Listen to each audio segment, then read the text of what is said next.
Mala. Chati anka mala. O ana shuma. Shum lok. Ejen raji go along. Go nyama go an man yot ka matot an de yelo konling. Pelli loyd pin. An shunu de. Ala lo kon kun le man lar le lo konling de. Be kulo re roint to. Jeno. An cha dan cha che kana ka Facebook. Am cha che go nan cha turdo cha chunan. Jin nyama go along cha nan cha chu ko your profile.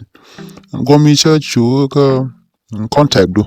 Nche chuba contact ko cha number shu je jen nche je ko ana de nyama de man ka yor jen ko la yor ti je na mal chune bi ko la gag de kan ro jana pen pin de jin nyama go along goje goje go mo ka Facebook jin nyama go along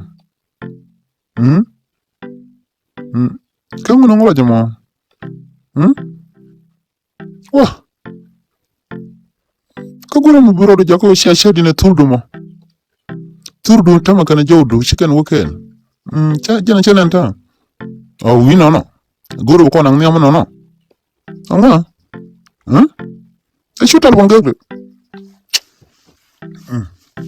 go turdu kana ngal chicken chere to go turdu kana jawdu chicken chere no do ko let che ko go nyaka ko jan te ke nyama go alon ke jow mu go abo dum to laptop ke bet ba ko le linda amene yodo ka nyok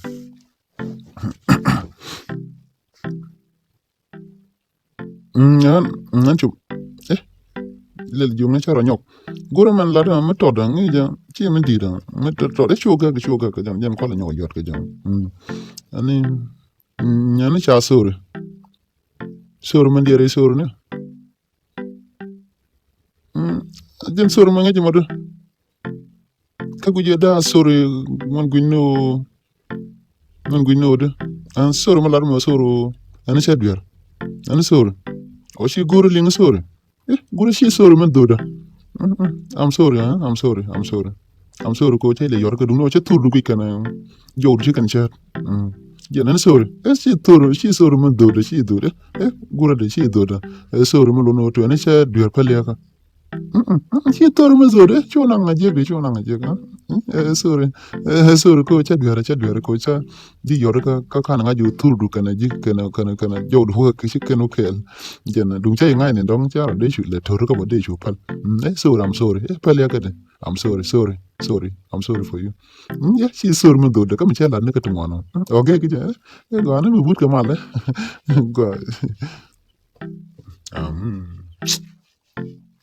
Tur de kana ngado de chika no kel. Yo je sorry. Mo ni sorry na do.